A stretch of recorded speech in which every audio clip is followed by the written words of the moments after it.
ನಮಸ್ಕಾರ ಸ್ನೇಹಿತರೆ. ಇನ್ನೇನು ನಾಳೆಯಿಂದಲೇ ನವರಾತ್ರಿ ಹಬ್ಬದ ಆಚರಣೆ ಪ್ರಾರಂಭವಾಗಲಿದೆ. 2025ರಲ್ಲಿ 9 ದಿನಗಳ ಕಾಲ ಯಾವ 9 ಬಣ್ಣದ ಸೀರೆಯನ್ನು ಧರಿಸಬೇಕು ಎನ್ನುವುದನ್ನು ಈ ವಿಡಿಯೋದಲ್ಲಿ ತಿಳಿಸಿಕೊಡ್ತೇನೆ ಸ್ನೇಹಿತರೆ. ಈ ವಿಡಿಯೋನ ಕೊನೆಯವರೆಗೂ ನೋಡಿ ಸ್ನೇಹಿತರೆ. ಯಾರೆಲ್ಲ ನನ್ನ ಚಾನಲ್ ಸಬ್ಸ್ಕ್ರೈಬ್ ಆಗಿಲ್ಲ, ಪ್ಲೀಸ್ ಸಬ್ಸ್ಕ್ರೈಬ್ ಆಗಿ ಹಾಗೂ ಸಪೋರ್ಟ್ ಮಾಡಿ ಸ್ನೇಹಿತರೆ. 2025ನೇ ಶರನ್ನವರಾತ್ರಿಯ ಮೊದಲನೇ ದಿನದ ಬಣ್ಣ ಬಿಳಿ ಬಣ್ಣದ ಸೀರೆಯನ್ನು ಧರಿಸಲಾಗ್ತದೆ ಸ್ನೇಹಿತರೆ. ಈ ಬಿಳಿ ಬಣ್ಣವು ಶುದ್ಧತೆ, ಶಾಂತಿ ಹಾಗೂ ಹೊಸ ಆರಂಭವನ್ನು ಸೂಚಿಸುತ್ತದೆ. ಇನ್ನು ಈ ದಿನವನ್ನು ನಾವು ಪರ್ವತರಾಜನ ಮಗಳಾದ ಶೈಲಪುತ್ರಿಗೆ ಈ ದಿನವನ್ನು ಅರ್ಪಿಸಲಾಗ್ತದೆ ಸ್ನೇಹಿತರೆ.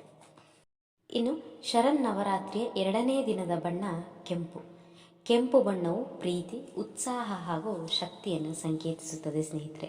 ಇನ್ನು ಈ ದಿನ ಭಕ್ತರು ಭಕ್ತಿ ಮತ್ತು ತಪಸ್ಸಿನ ಅಧಿದೇವತೆಯಾದ ಬ್ರಹ್ಮಚಾರಿಯನ್ನು ಪೂಜಿಸುತ್ತಾರೆ ಸ್ನೇಹಿತರೆ. ಇನ್ನು ಶರನ್ನವರಾತ್ರಿಯ 3ನೇ ದಿನದ ಬಣ್ಣ ರಾಯಲ್ ನೀಲಿ. ಇದು ದೈವಿಕ ಶಕ್ತಿ ಹಾಗೂ ಸ್ಥಿರತೆಯನ್ನು ಸೂಚಿಸುತ್ತದೆ.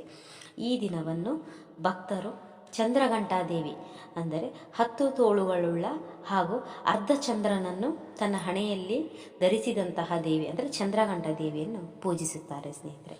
ಇನ್ನು ನವರಾತ್ರಿಯ 4ನೇ ದಿನ ಹಳದಿ ಬಣ್ಣ.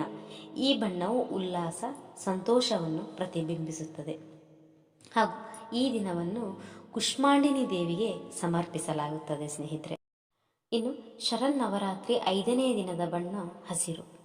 ಈ ಬಣ್ಣವು ಫಲವತ್ತತೆ ಹಾಗೂ ಬೆಳವಣಿಗೆಯನ್ನು ಸೂಚಿಸುತ್ತದೆ. ಈ ದಿನ ಭಕ್ತರು ಕಾರ್ತಿಕೇಯನ ತಾಯಿಯಾದ ಸ್ಕಂದ ಮಾತನನ್ನು ಪೂಜಿಸುತ್ತಾರೆ ಸ್ನೇಹಿತರೆ. ಇನ್ನು ಶರನ್ನವರಾತ್ರಿ 6ನೇ ದಿನದ ಬಣ್ಣ ಗ್ರೇ ಅಂದರೆ ಬೂದು ಬಣ್ಣ ಸ್ನೇಹಿತರೆ. ಈ ಬಣ್ಣವು ಶಕ್ತಿ ಮತ್ತು ಸಮತೋಲನವನ್ನು ಸೂಚಿಸುತ್ತದೆ. ಈ ದಿನವು ಶಕ್ತಿ ಮತ್ತು ಧೈರ್ಯದ ದೇವತೆಯಾದ ಕಾತ್ಯಾಯಿನಿ ದೇವಿಯನ್ನು ಪೂಜಿಸಲಾಗುತ್ತದೆ. ಇನ್ನು ಶರನ್ನವರಾತ್ರಿಯ 7ನೇ ದಿನದ ಬಣ್ಣ ಕಿತ್ತಳೆ ಅಥವಾ ಆರೆಂಜ್ ಸ್ನೇಹಿತರೆ. ಈ ಬಣ್ಣವು ಶಕ್ತಿ, ಉತ್ಸಾಹ ಹಾಗೂ ಉಷ್ಣತೆಯನ್ನು ಸೂಚಿಸುತ್ತದೆ. ಈ ದಿನವು ದುಷ್ಟಶಕ್ತಿಯನ್ನು ನಾಶ ಮಾಡುವ ದುರ್ಗಾದೇವಿಯು ಉಗ್ರ ರೂಪವಾದ ಕಾಳರಾತ್ರಿ ದೇವಿಯನ್ನು ಪೂಜಿಸಲಾಗ್ತದೆ. ಇನ್ನು ಶರನ್ನವರಾತ್ರಿಯ 8ನೇ ದಿನದ ಬಣ್ಣ ನವಿಲು ಹಸಿರು.